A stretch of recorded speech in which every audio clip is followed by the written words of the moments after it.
चालू आहे। तर याच्यामध्ये आपण बघू लागलो की कर्मापासून 2 अंकुर उत्पन्न होतात आणि एक अंकुर म्हणजे तत्सम कर्म करण्याची वासना. जे आपण केलं तेच करावं वाटणं.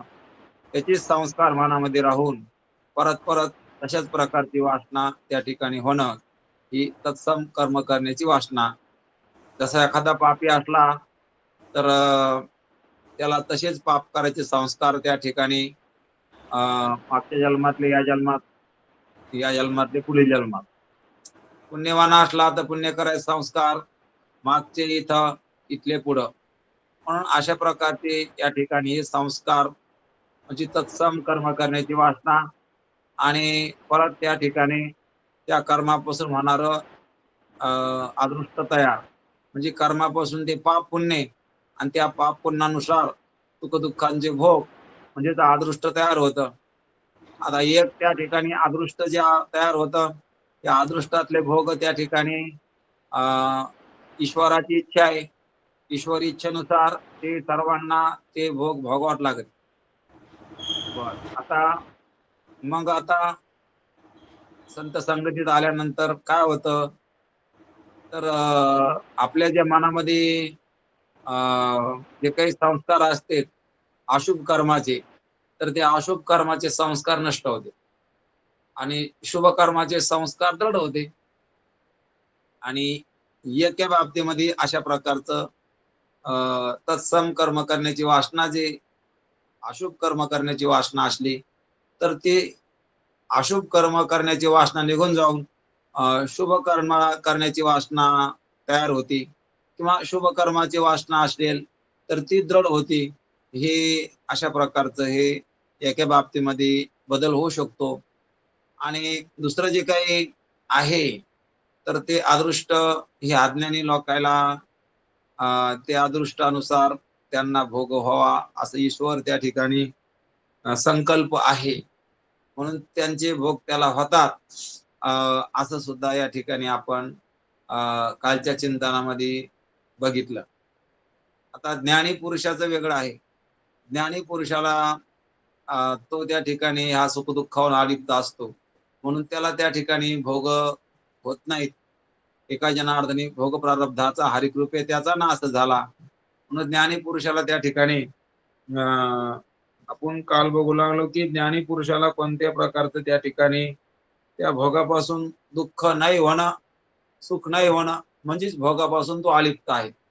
आता भोग झाल्यासारखे दिसले, तरी पण तो सुख-दुःखातीत झालेला असल्यामुळं त्या ठिकाणी तो अलिप्त राहतो. परंतु अज्ञानी जीवांना ईश्वर संकल्प असल्यामुळं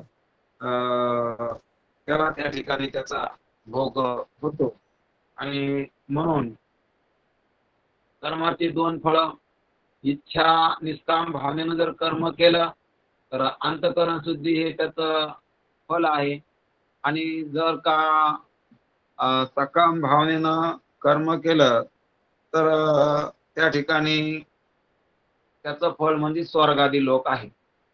कारण स्वर्गामध्ये तो जातो आणि त्या पुण्याचं फळ म्हणजे सकाम पुण्याचं फळ, कारण कर्माला फळ असतं आणि म्हणून जे काही पूर्व पक्षानं शंका घेतली होती, की नित्य नैमित्तिक कर्माला फळ नाही, तर यांनी सांगितलं कर्माला फळ असतं. निष्काम कर्म केलं तर त्याला सुद्धा फळ आहे, की चित्तशुद्धी होती आणि सकाम कर्म केलं तर त्याला फळ आहे, स्वर्गादी लोकांची प्राप्ती होती. म्हणून 2 प्रकारचे त्या ठिकाणी फळं अशा प्रकारची कर्माला फळ आहे. नित्य नैमित्तिक काम्य आणि काम्य कर्म त्या ठिकाणी केलं, तर ते सुद्धा त्या ठिकाणी कामना म्हणजे इहलोकातली, परलोकातली अशा प्रकारचं सकाम कर्माला सर्व बाजूनं फलच असतं. कारण सकाम कर्मापासून फळ भेटत असतं. म्हणून त्याने सांगितलं नित्य नैमित्तिक काम्य आणि प्रायचित्त. आता प्रायचित्त सांगताना साधारण प्रायचित्त आणि असाधारण प्रायचित्त.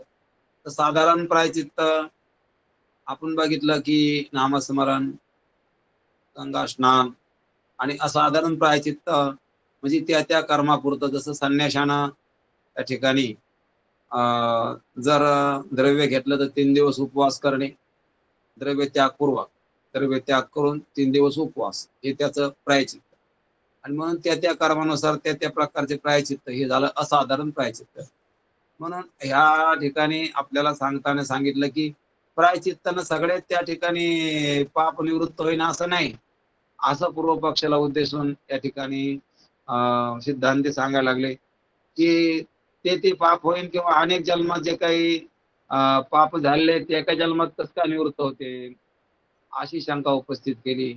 आणि म्हणून संपूर्ण पाप हे प्रायचित्तानं अनेक जन्मातले जाणार नाहीत असं सांगून फक्त हे सिद्ध योग्यालाच शक्य आहे की एक तो अनेक शरीर धरू शकतो.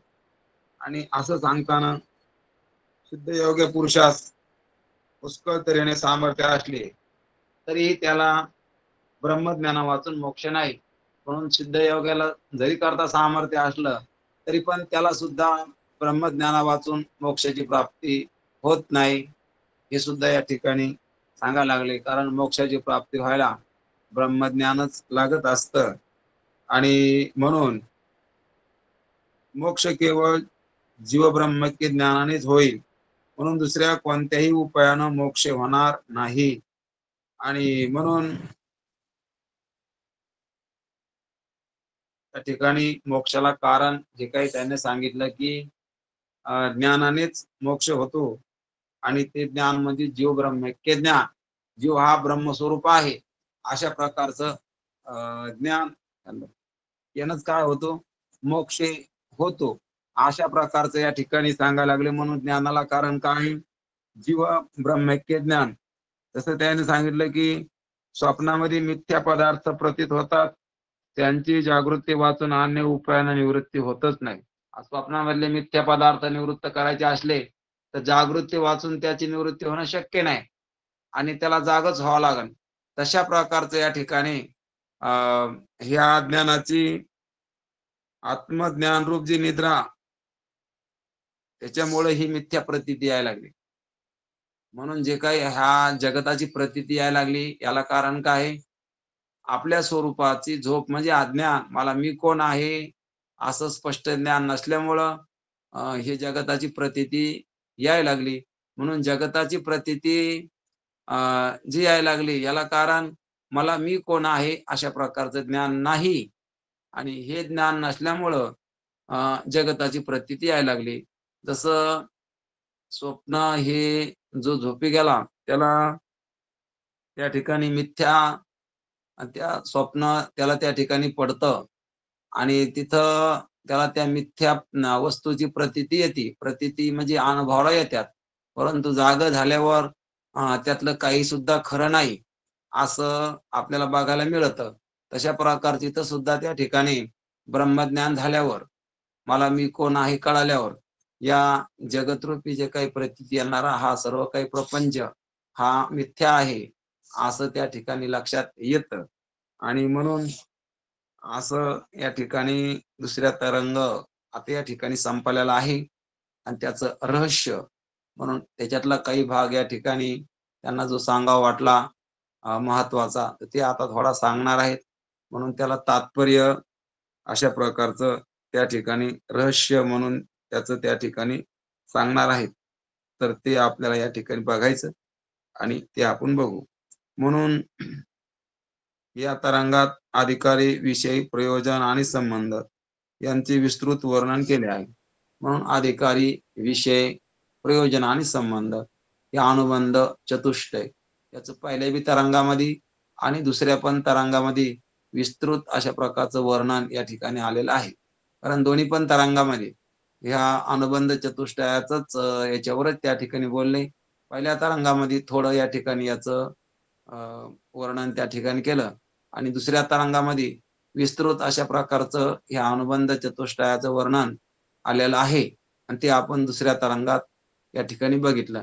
आता त्याचं रहस्य सांगताना अधिकाऱ्याचा विचार सांगायला लागले. म्हणून जगामध्ये जितके व्यवहार चालू आहेत ते सर्व अधिकारानुरूपच चालू असतात. म्हणून सगळ्यांना या ठिकाणी कोणतं बी कर्म करताना त्या कर्माचा अधिकार लागतो आणि तेव्हा त्याला ते कर्म करता येतं. म्हणून जगामध्ये अनेक प्रकारचे व्यवहार चालू आहेत. तर ते आपल्या आपल्या अधिकारानुसारच ते त्याचे व्यवहार चालू असतात. म्हणून अशा प्रकारचं बघायला मिळतं आणि म्हणून जगामध्ये पुष्कळ जे व्यवहार आपल्याला पाहायला भेटते.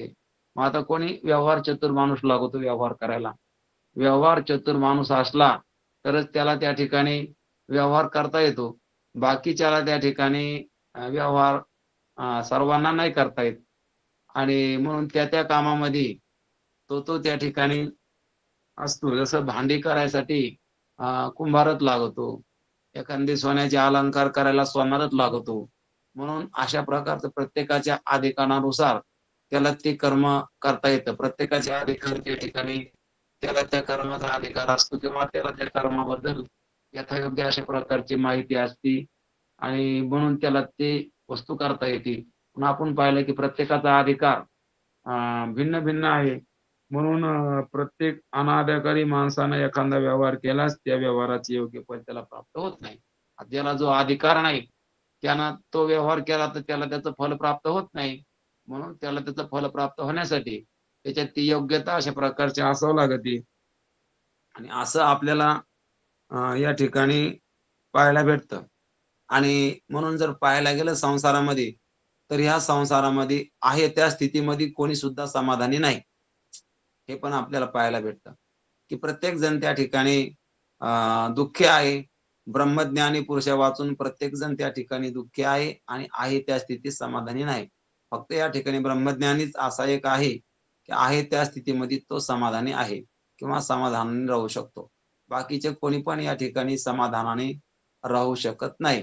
फक्त ब्रह्मज्ञानीच समाधानाने राहू शकतो. म्हणून त्याला सोडून बाकी कोणी जरी असलं, तर त्यांना समाधानाने राहता येत नाही आणि म्हणून सर्वांना इच्छा अशी आहे, की आपण आहे त्या स्थितीमध्ये आहोत ना, त्यापेक्षा आपल्याला काहीतरी चांगली स्थिती पाहिजे. अशा प्रकारचं प्रत्येकाला वाटत असतं. आहे त्या स्थितीमध्ये तो त्या ठिकाणी समाधानाने राहू शकत नाही. म्हणून त्याला आपल्यापेक्षा पुन्हा उच्च अशा प्रकारची स्थिती पाहिजे, असं त्याला वाटत असतं. म्हणून त्याचे प्रयत्न असतील, की पुन्हा आपल्याला एखादी उच्चतम अशा प्रकारची स्थिती असायला पाहिजे. म्हणून तो त्याच्या शोधामध्ये असतो. म्हणून एखाद्याला जर एखादं जर ₹10 महिना असला, त्याने दृष्टांत दिला, तर त्याला वाटतं मला ₹20 पाहिजे. त्याला ₹20 त्याला वाटतं मला 100 पाहिजे आणि अशा प्रकारचा एखादा अनवाणी चालला, त्याला वाटतं आपण गाडीत जायला पाहिजे. एखादा गाडीत चालला, त्याला वाटतं पुन्हा एखाद्या चांगली गाडीत जायला पाहिजे. एखाद्याला मुलबाळच नाही, त्याला वाटतं मुलगी तरी पाहिजे. एखाद्याला मुलगी आहे, त्याला वाटतं पुन्हा मुलगा तरी पाहिजे. म्हणून आहे त्या स्थितीमध्ये कोणीच समाधान नाही. कारण त्याला त्या ठिकाणी पुन्हा काहीतरी पाहिजे, पुन्हा काहीतरी पाहिजे. म्हणून जगामध्ये असा कोणीच त्या ठिकाणी आपण पाहिला नाही, की तो समाधानी आहे म्हणून. हे सर्व कसे आहेत असमाधानी आहेत, असं आपल्याला दिसून येतं, की समाधानी कोणीच नाही. कारण सर्व त्या ठिकाणी स्वतःला अपूर्ण समजते आणि पुन्हा मला काहीतरी मिळावं, काहीतरी मला पाहिजे. त्यासाठी त्याचा प्रयत्न चालू असते आणि त्याला जे मिळालं त्याच्यात समाधान नाही आणि जे आपलं मिळालं नाही, त्याच्याबद्दल त्याला उत्सुकता आहे किंवा तिकडं त्याची धाव असते. म्हणून त्याची प्रत्येक जीव हा कुठं थांबलेला नाही. म्हणून त्याला किती जरी त्या ठिकाणी भेटलं, तरी पण त्याचं चलणं चालू असते. त्याला काहीतरी मिळवायचं असतंय अजून. आता पाहायला गेलं तर इकडून तर वाटतं, की याला भरपूर आहे. परंतु त्याच्यापाशी गेल्यावर आपल्या लक्षात येतं, की तो त्या स्थितीत समाधानी नाही. कारण त्याला काहीतरी पुढचं पुन्हा दिसायला लागलं. पुन्हा त्याला काहीतरी मिळवायचंय. म्हणजे संसारामध्ये कोणीच आहे त्या स्थितीत समाधानी नाही. तो प्रत्येक त्या ठिकाणी प्रत्येक जण अ, त्याला त्या स्थितीत समाधान नसल्यामुळं त्याला पुन्हा काहीतरी मिळून त्याला आपलं त्या ठिकाणी सुखी व्हायचं असं त्याची समजूत असते. म्हणून तो प्रत्येक जण पुन्हा-पुन्हा काहीतरी मिळवायच्या मागे आहे. म्हणून आपण पाहतो, की केवढा करोडपती जरी झाला, तरी पण त्याला पुन्हा काहीतरी मोठं आपल्या पुढं काहीतरी दिसतं आणि आपल्याला हे पाहिजे म्हणून त्याचं पुन्हा धाव तिकडं असते म्हणून त्या ठिकाणी सांगायचं झालं म्हणजे या संसारामध्ये कोणी पोहोचलेलं नाही. कारण त्या सुखापर्यंत, त्या समाधानापर्यंत हे सांसारिक पदार्थ त्याला कोणी सुद्धा तिथपर्यंत नेऊ शकत नाही, की म्हणून सगळेच असंतुष्ट आहेत, समाधानी नाही. म्हणून ग्रंथकारानं सुरुवातीलाच सांगितलं, की इथे सर्व त्या ठिकाणी दुःखी आहेत, असमाधानी आहेत, अशांत आहेत. ब्रह्मज्ञाना वाचून कोणी सुद्धा या ठिकाणी संतुष्ट नाही. म्हणून सगळे कसे आहेत, तर असंतुष्ट अशा प्रकारचे आहेत.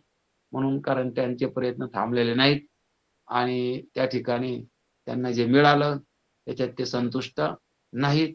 त्यांची अजून करण्याची धाव ही थांबलेली नाही. प्रयत्न अजून चालू आहेत.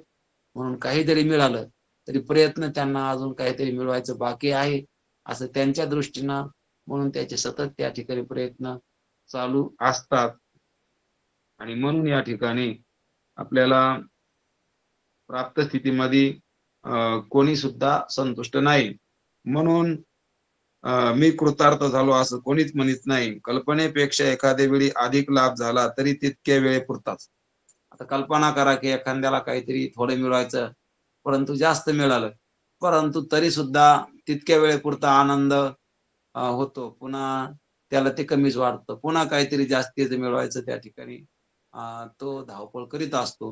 म्हणजे त्याला थोडं मिळवायचं, पण जास्त मिळालं तरी पण तितक्याने समाधान तर होत नाही. काही काळापुरतं, काहीतरी क्षणिक वेळापुरतं त्याला तितकं समाधान होतं. परंतु तो पुन्हा विचलित होऊन पुन्हा जास्तीचे मिळवण्यासाठी त्याची धाव असते. म्हणून आपण बघायला लागलो, की प्राप्त स्थितीत कोणीही संतुष्ट नाही आणि होऊ शकत नाही. आणि संसारामध्ये एक बी असा नाही, की त्याला जे मिळालं त्यामध्ये तो संतुष्ट आहे. फक्त संतुष्ट ब्रह्मज्ञानीच आहे. आणि ब्रह्मज्ञानी कोणत्या स्थितीमध्ये संतुष्ट असतो. आणि संसारी माणसाला काही मिळालं तरी पण त्या ठिकाणी तो संतुष्ट होऊ शकत नाही. असं आपल्याला सुद्धा अनुभवाला या ठिकाणी आहे. आपला अनुभव आहे आणि ग्रंथकार सुद्धा आपलाच अनुभव व्यवस्थित ग्रंथामध्ये त्यांनी मांडलेला आहे. म्हणून ते सांगायला लागले, की फक्त एक ब्रह्मज्ञानीच प्राप्त स्थितीत संतुष्ट राहू शकतो. आणि म्हणून आपण जरी करता क्षणिक कृत्यकृत्यता मानली एखाद्या काही भेटलं, तरी पण ती क्षणिकच असते. पुन्हा त्या ठिकाणी मन विचलित होऊन पुन्हा काहीतरी मिळवायची वासना त्या ठिकाणी होती. म्हणून ती कृत्यकृत्यता सुद्धा क्षणिक असते.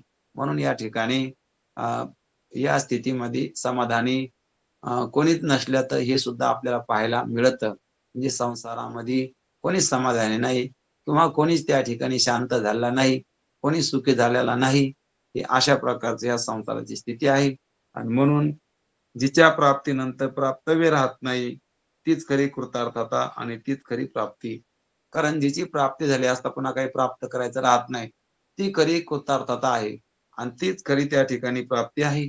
म्हणून खरी प्राप्ती सांसारिक पदार्थात नाही आणि कोणी पण या ठिकाणी संतुष्ट झालेलं नाही किंवा कोणाला सुद्धा ती प्राप्ती झाली नाही किंवा कोणाची पण धाव थांबलेली नाही. म्हणून अशी कोणाची सुद्धा उदाहरणं आपल्याला पाहायला भेटतेत. म्हणून आपल्याला साधू संतांना सांगितलेलं आहे किंवा आपण ग्रंथात सुद्धा बघतो, की ब्रह्मादिक पदे दुःखाची शिराणी, तेथे दुश्चित धनी जडो देशी. किंवा स्वर्गीची आम्हाला इच्छिता ते देवा मृत्युलोकी व्हावा. आता इथून तिकडे गेले आणि तिकडून पुन्हा द्यायला हे मोठं वाटायला लागलं. म्हणजे आहे त्या स्थितीत समाधानी नाहीत.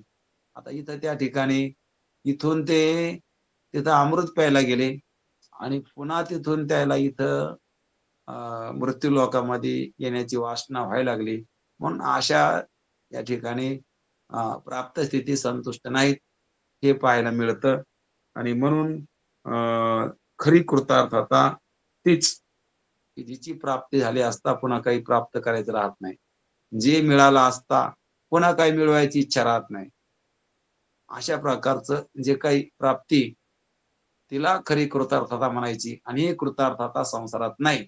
कारण संसारामध्ये आपण पाहतो, की कोणाला काही मिळालं, तरी पण त्याला काहीतरी मिळवायचं बाकी आहे. आणि म्हणून खरी कृतार्थता नाही आणि खरी कृतार्थता तीच आहे, की जे मिळालं असता पुन्हा काही मिळवायचं बाकी राहत नाही, पुन्हा काही प्राप्त करायचं राहत नाही. अशा प्रकारची खरी कृतार्थता तीच आहे. आणि म्हणून या ठिकाणी संसारात ती नाही. अशा प्रकारचं आपल्याला लक्षात घेता येतं. आणि म्हणून अ, मनुष्याच्या बुद्धीत अज्ञात अज्ञात असते त्यास ज्ञान करून देण्याला हे शास्त्राचे शास्त्रत्व आहे. आता मनुष्य कसा आहे, की अज्ञानी आहे. त्याच्या बुद्धीमध्ये अज्ञान असतं किंवा त्याला काही गोष्टी अज्ञात आहेत. त्याला माहीत नाहीत आणि ते माहीत करून देणारं काय शास्त्र आहे. म्हणून आपल्याला बऱ्याच काही गोष्टी माहीत नाहीत आणि त्या माहिती आणि आपल्याला करून देण्यासाठी कोण आहे? शास्त्र आहे आणि शास्त्र आपल्याला अ, त्या सर्व काही गोष्टी अज्ञात असलेल्या, माहीत नसलेल्या, तर माहिती करून देतात आणि हेच त्याचं शास्त्रत्व आहे. म्हणून शास्त्र हे खूप महत्त्वाचं आहे आणि म्हणून मनुष्य त्यातल्या जीवानं शास्त्र पाहिलं पाहिजे आणि म्हणून शास्त्राच्या डोळ्यानं पाहिलं पाहिजे. आणि तस्मान शास्त्र प्रमाणन्ते. कारण शास्त्रच तुला या ठिकाणी प्रमाण मानावं लागल. पण काय करायचं, काय करायचं नाही, हे ठरविण्याचं तुला शास्त्राकडे पाहून ठरवावं लागेल. कारण शास्त्र जे काही तुला सांगन ते योग्य आहे आणि शास्त्र जे करू नाही म्हणलं, ते करू नये. कारण शास्त्राला हित माहीत आहे. म्हणून शास्त्रानुसार या ठिकाणी वर्तन करावं, असं या ठिकाणी सांगायले. ज्यापेक्षा दुसरे कोणतेच मोठे इष्ट नाही किंवा श्रुत नाही, असे सुख आपणाला असावे आणि कोणत्याही प्रकारचे यत्किंचित दुःख असू नये. जे सुख मिळालं असतं पुन्हा या सुखापेक्षा कोणतं सुख मोठं असू नये. कारण सर्वात मोठं सुख मला मिळावं आणि अशा प्रकारची प्रत्येकाला इच्छा आहे.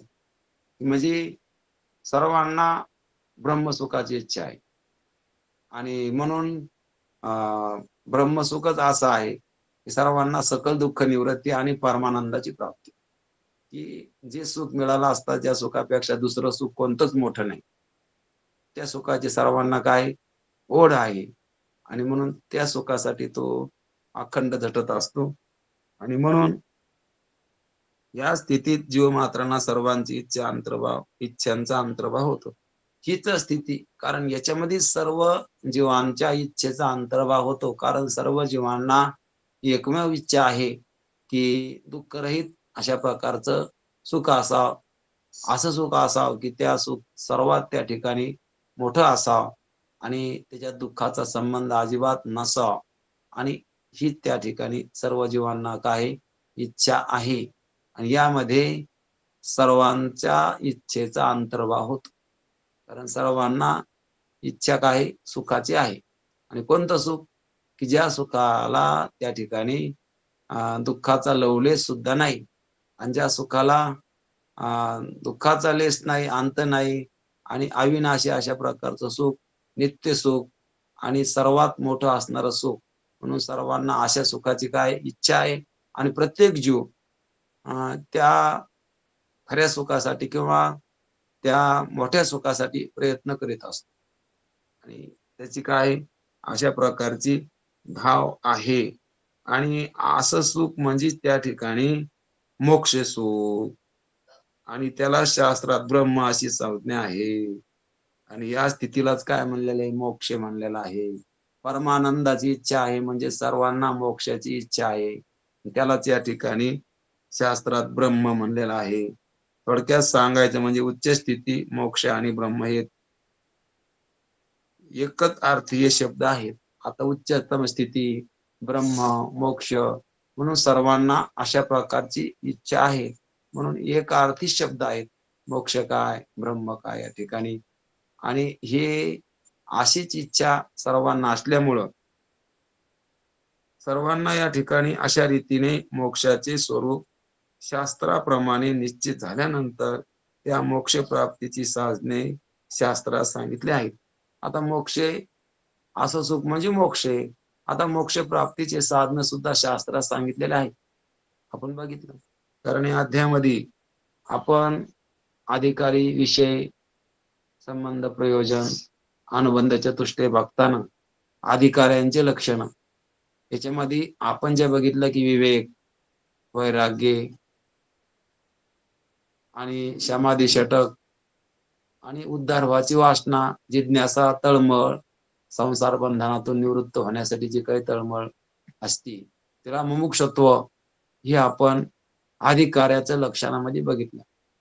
की अधिकारी कोणाला म्हणायचं की विवेक श्रवणे कर्पुषे, व्रताचरण कर्कशे, करिता होती जाती भोकशे बुद्ध्याधिकांचे. म्हणून ज्ञानेश्वर महाराज 18व्या अध्यायामध्ये सांगतात की साधक त्या ठिकाणी त्या बुद्धीची चाळणी होती त्याची साधना करताना, की काय काय करतो, की विवेक करणं, श्रवण करणं, परत त्या ठिकाणी कृच्छ चांद्रायना सारखे व्रताचरण करणं, व्रतचरण कर्कशे.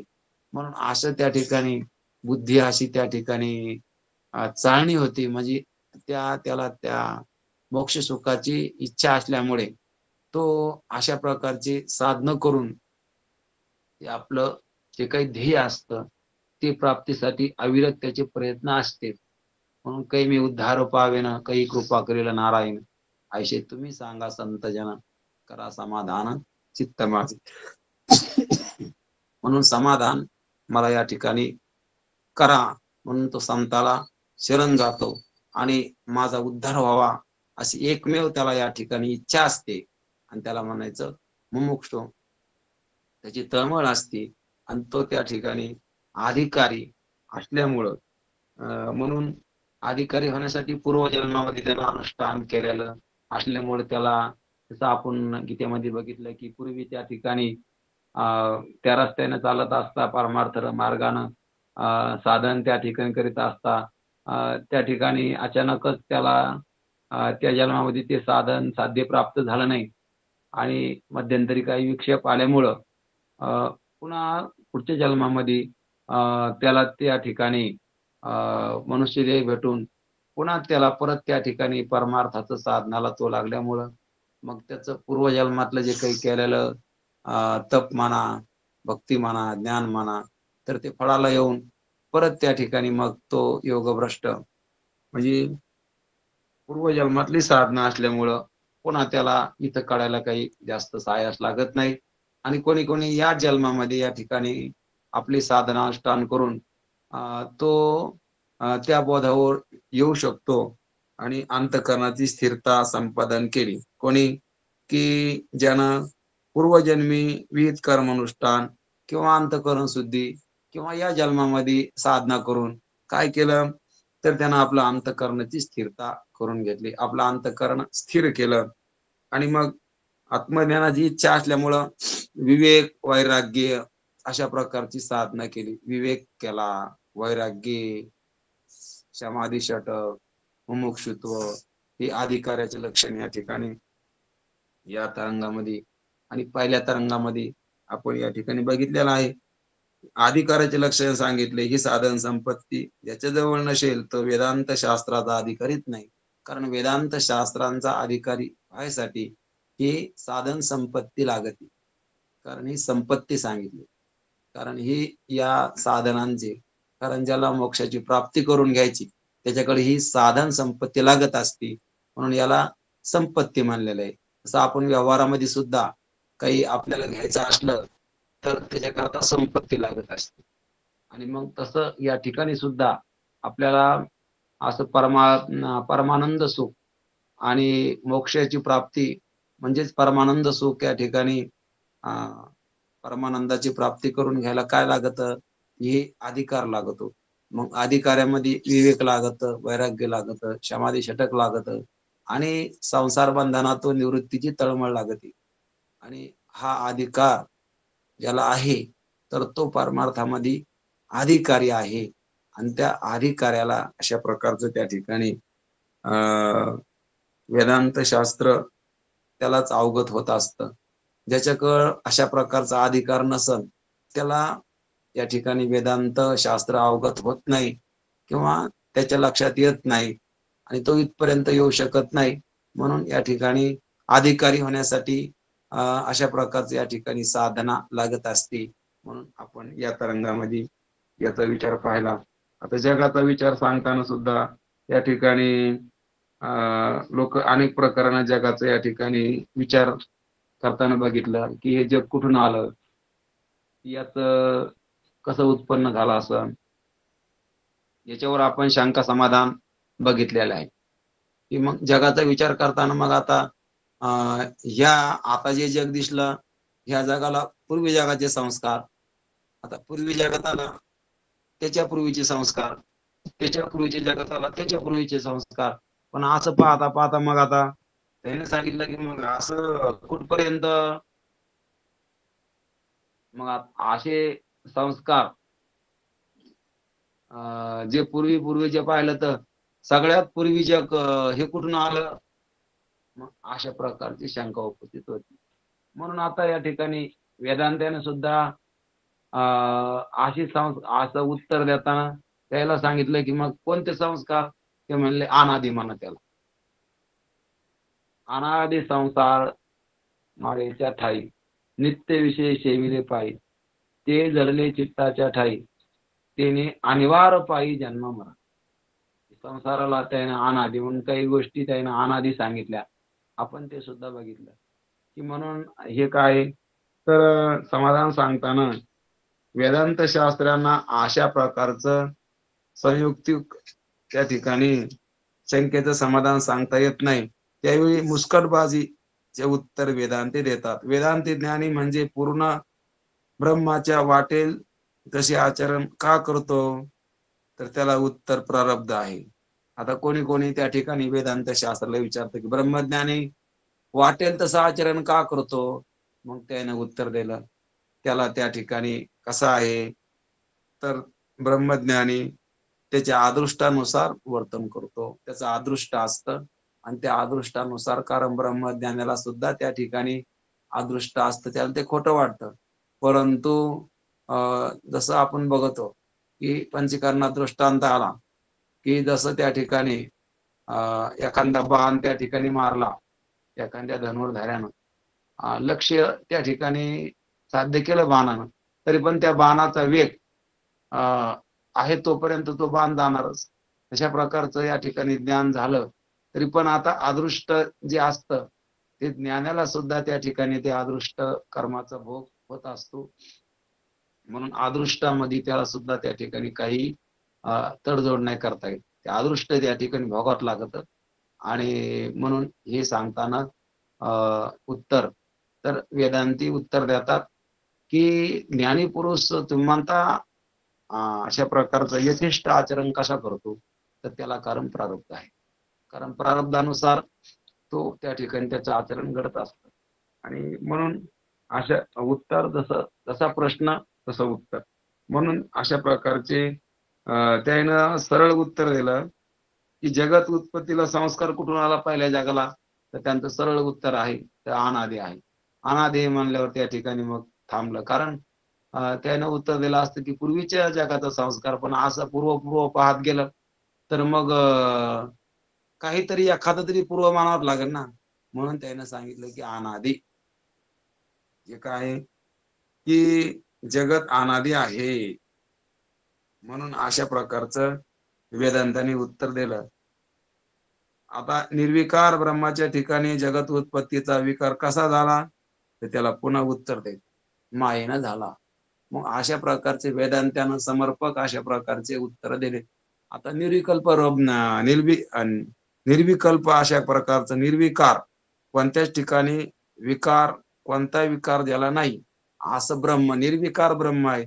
मग त्याच्या ठिकाणी जगत उत्पत्तीचा विकार कसा झाला? आता निर्विकार ब्रह्माच्या ठिकाणी जगत उत्पत्तीचा विकार कसा झाला, तर ते म्हणले मायेमुळे झाला. कशामुळे झाला? ती माया. ती माया कशी आहे? अनादि आहे. म्हणून असं त्या ठिकाणी वेदांती उत्तर देऊन त्याचं तोंड बंद करतात शंकाकाराचं.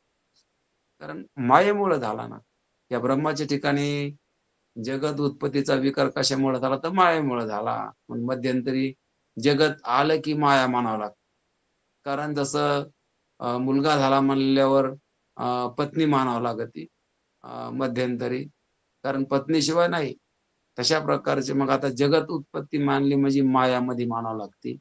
आणि ती माया कशी मानली तर अनादी. अनादी म्हणजे जिला आदी नाही, तिला काय म्हणले अनादी. अनादी म्हणजे अनादी संसार माळेच्या ठाई. म्हणून ही माया कशी आहे, अनादी आहे. आणि म्हणून असं सांगताना ते उत्तर या ठिकाणी शंकाकाराला प्रथम आम्ही असे विचारतो, की कोणत्याही पदार्थाची उत्पत्ती होते, तेव्हा त्या पदार्थ उत्पत्तीच्या पूर्वी त्या पदार्थाचे सूक्ष्म ज्ञान असणे आवश्यक आहे की नाही? अशा प्रकारचे त्या ठिकाणी ते सांगायला लागले, की कोणी पाहिलं का माती वाचून घट झाला, दुधा वाचून दही झालं. हे जसं काही शक्य आहे का या गोष्टी? तर नाही. तर मग त्या ठिकाणी याकरता कार्याच्या पूर्वी कारण नसताना कार्य उत्पन्न होते, हे म्हणणे योग्य नाही. आणि जर कार्य उत्पत्तीच्या पूर्वी त्याचे सूक्ष्म रूप असणे आवश्यक आहे म्हणाल, तर त्या पदार्थाचे अनादित्व. म्हणून काहीतरी कार्य उत्पन्न व्हायला कारण लागतं ना. आणि उगाचच कार्य झालं, अशा प्रकारचं त्या ठिकाणी तुम्हाला सांगितलं, तुम्ही समजून घेताल का? दुधा वाचून दही कसं होईल? मग अशा प्रकारचं त्या ठिकाणी मग ते कारण जे आहे ना, तर ते पदार्थाचे, तर ते कसं आहे, सूक्ष्म रूप आहे, ते अवश्य आहे, पण ते अनादित्व आहे. म्हणून अशा प्रकारचे आम्ही अनादित्व मानतो, ते असं मानतो. म्हणून अनादी आहे आणि ते अनादी आमचं अशा प्रकारचं आहे. म्हणून या ठिकाणी तुम्ही आपल्या तोंडाने कबूल केले असे सिद्ध झाले. पहा, समजा जमिनीवर एक गवताचा अंकुर उत्पन्न झाला आहे. तो अंकुर उत्पन्न होण्यास त्या गवताचे सूक्ष्म बी जमिनीत असले पाहिजे. कारण एक त्या ठिकाणी गवत झालं म्हणल्यावर त्याचं बीज असलं पाहिजे. मग त्या गवताची सूक्ष्म अवस्था कुठून आली? तर पूर्वीच्या स्थूलरूप गवतापासून आली. मग त्या, कारण जे काही सूक्ष्म अवस्था आली ते पहिल्या स्थूलरूप गवतापासून आली. कारण पहिलं स्थूल गवत होतं, मग त्याचं सूक्ष्म बीज. म्हणून असं जर पाहायला गेलं तर यालाच म्हणायचं की बीज वृक्ष नाही. कारण बीज आधी का वृक्ष आधी? मग पाहायला गेलं तर त्या ठिकाणी बीज आधी ठरत नाही वृक्ष. कारण बीजापासून झाला वृक्ष आणि वृक्षापासून झालं बीज. मग आता आधीचं काय? म्हणून आधीचं बीज हे का वृक्ष? याला शास्त्रामध्ये बीज वृक्ष नाही म्हणलेला आहे. बीज आधी म्हणावं का वृक्ष आधी म्हणावं? म्हणून या ठिकाणी पाहायला गेलं तर म्हणून इथं आम्ही अनादी अशा प्रकारचं म्हणतो. म्हणून या ठिकाणी हे कसं आहे, अनादी आहे. म्हणून त्यानं अनादी अशा प्रकारचा या ठिकाणी शब्द घातलाय. म्हणून अनादी सांगतात. दुसरे काही समाधानकारक उत्तर असेल तरी विचारा, म्हणून शंका करणे सांगावी. आता इथं त्यांना त्या ठिकाणी विचारते वेदांती. मग तुमच्याकडे काही समाधानकारक उत्तर असलं तुम्ही सांगा. मग काय समाधानकारक उत्तर आहे? मग तुम्हाला जर त्या ठिकाणी माहित असलं काही, तर मग तुम्ही सांगा. म्हणून हे अनादी मानल्याशिवाय याची संगती लागत नाही. कारण हे एकापासून एक झालं, तर मग असं पाहता पाहता आपण कुठं रोग जाणार. मग या ठिकाणी म्हणून या जगताला अनादी अशा प्रकारचे या ठिकाणी म्हटलेलं आहे. म्हणून हे अनादित्व आहे. म्हणून ही अनादी, ही अनादी संसार माळेच्या ठाई. म्हणून ही कसं आहे, अनादी आहे. आणि म्हणून आमची खात्री आहे की वृक्षबीज दृष्टांतात प्रथम आरंभ बीजाचा आहे की वृक्षाचा आहे सांगा. मग आता वेदांती त्यांना विचारते, आता प्रथम वृक्ष का बीज? वृक्ष आधी आहे का बीज आधी आहे?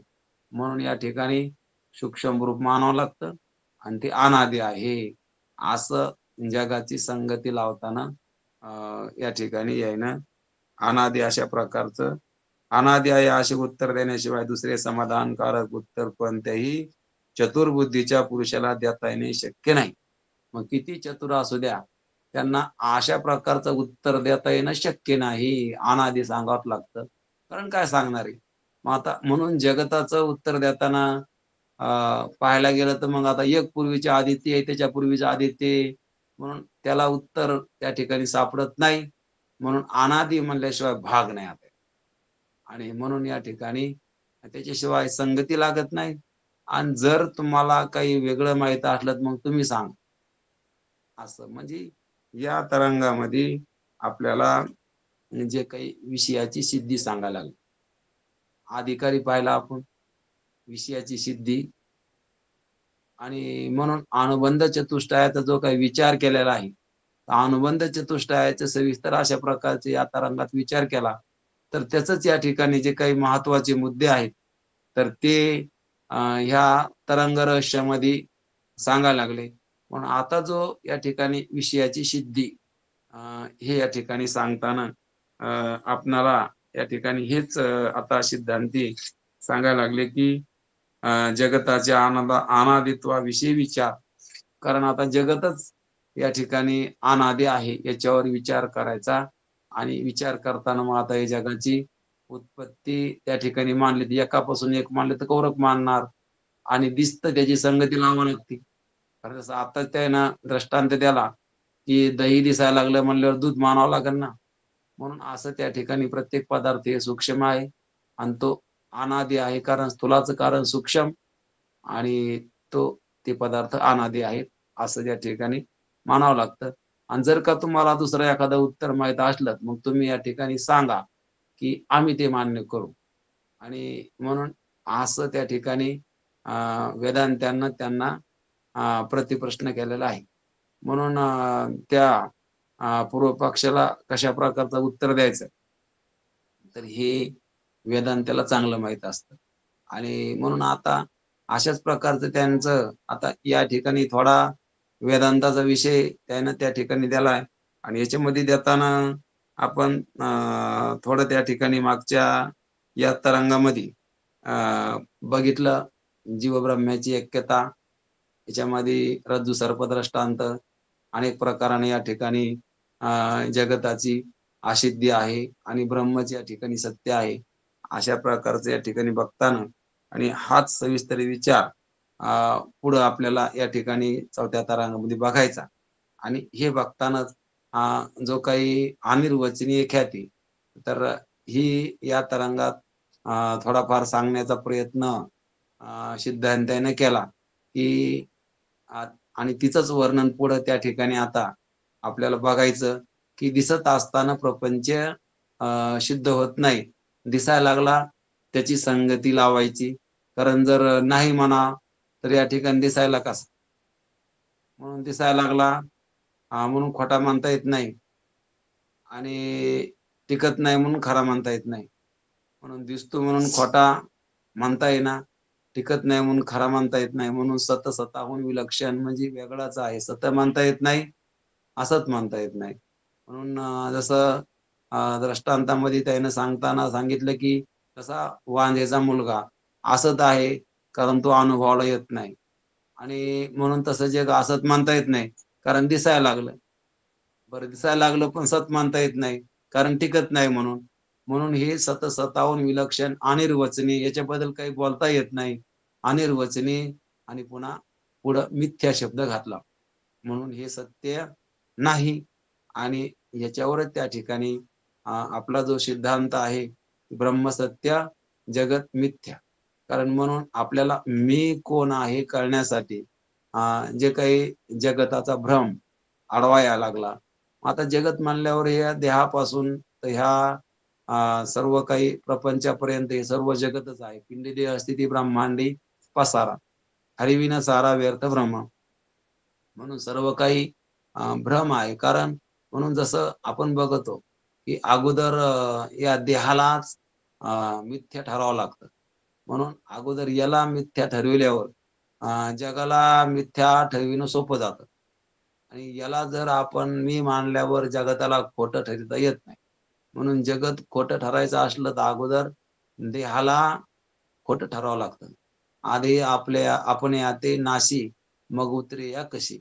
अगोदर देहाला मिथ्या ठरवावं लागतं आणि देह मिथ्या ठरला म्हणजे जगत मिथ्या ठरवायला अडचण येत नाही.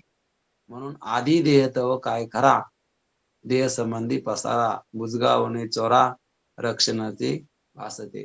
म्हणून अगोदर देह काय खरा आहे, अशा प्रकारचं सांगते. कारण देहच खरा नाही आणि मग देहच खरा नाही, देह संबंधी पसारा कुठं खरा आहे.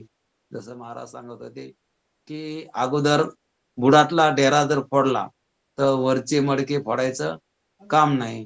कारण बुडातला डेरा फोडला की वरचे आपोआप पडत असते.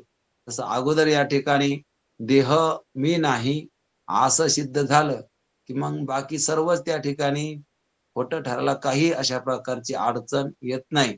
म्हणून अगोदर हे मी नाही असं या ठिकाणी आपल्याला ध्यानात घेता येतं.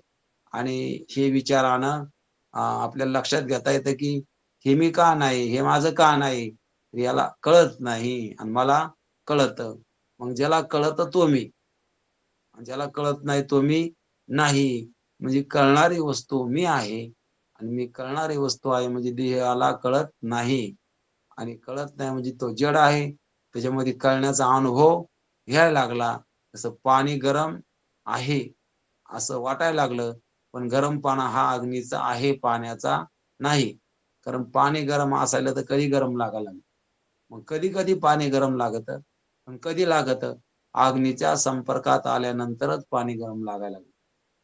एरवी पाणी गरम लागत नाही. म्हणून त्याच्यामध्ये अग्नी शिरल्यामुळं ते गरम, वास्तविक पाणी गरम नाही.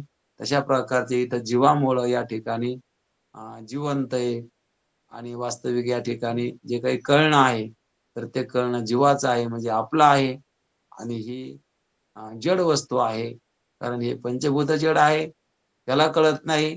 म्हणून पंचभूतापासून झालेल्या देहाला सुद्धा कळत नाही आणि मला तर कळतं. म्हणजे मी एक जाणणारी सत्य वस्तू आहे आणि असं आपल्याला या ठिकाणी दृढ अपरोक्ष ज्ञान कारण हे मी नाही, म्हणजे याचे धर्म माझ्यात नाही म्हणजे मी चेतन आहे आणि मी या ठिकाणी या जगताच्या पसाऱ्यासंग माझा काही एक संबंध नाही. कोणाचा कोणाशी न घडे संबंध.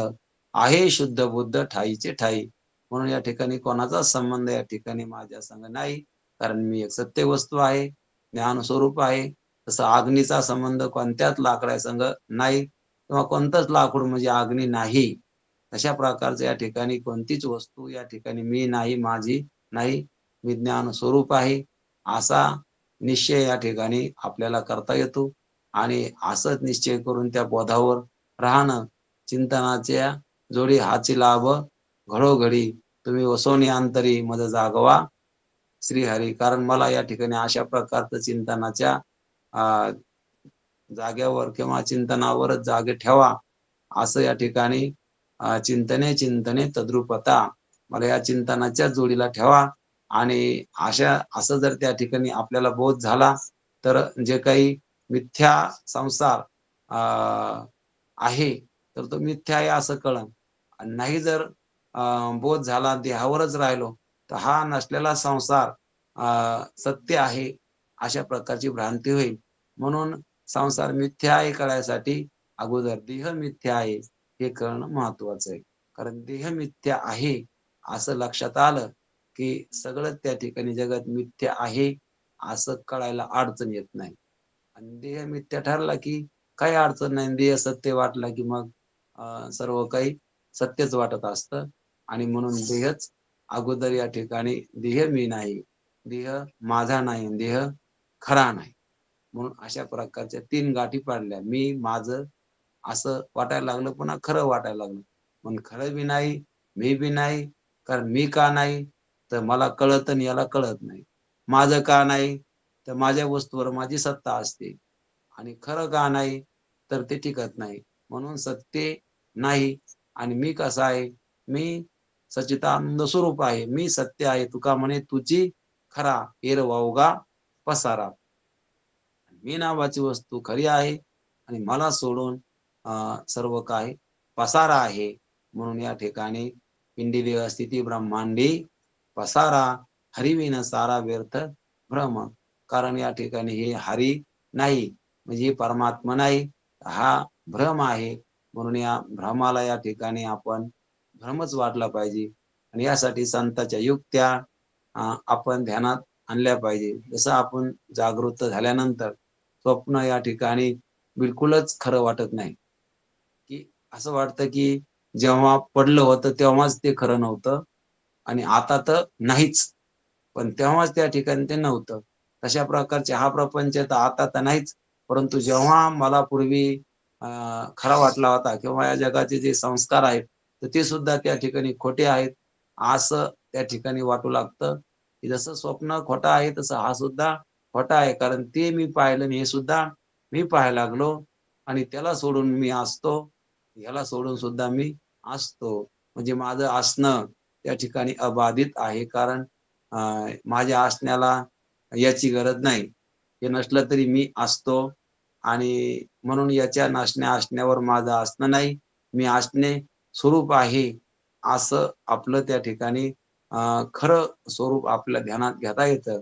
म्हणजे आपण त्या ठिकाणी ब्रह्म स्वरूप आहोत आणि ब्रह्म म्हणल्यावर त्या ठिकाणी द्वैत नाही, अनेकत्व नाही आणि जे अनेकत्व वाटत होतं, तर ते खोटं आहे. अनेकत्व मोडोनी एकत्व जोडिले, या भवसागरी झालासे तारू, परतोनी पाहे तो कैसा मायापुरू.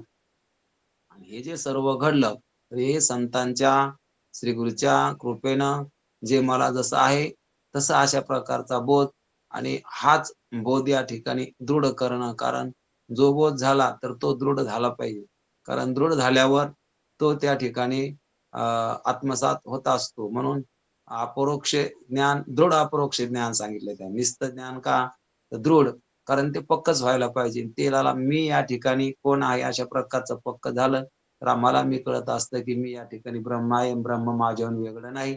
कारण ब्रह्म सर्वत्र सम, अणुमात्र नाही विषम. कारण कोणत्या पदार्थाहून त्या ठिकाणी कोणत्या पदार्थात नाही असं नाही, तर ते सर्व रूपानं भरलेलं आहे. जसं अलंकारामध्ये सर्व रूपानं सोनंच असतं. मग अलंकार नावाची वस्तू या ठिकाणी वेगळी दाखवता येत नाही. तसं त्या ब्रह्माहून जगत वेगळं दाखवता येत नाही. कारण ते सर्व काही त्या ठिकाणी ब्रह्मच आहे. म्हणून जागता जगदेव. कारण जग सुद्धा या ठिकाणी ब्रह्मच आहे. जसं अलंकार नाही, तर ते सोनंच असतं.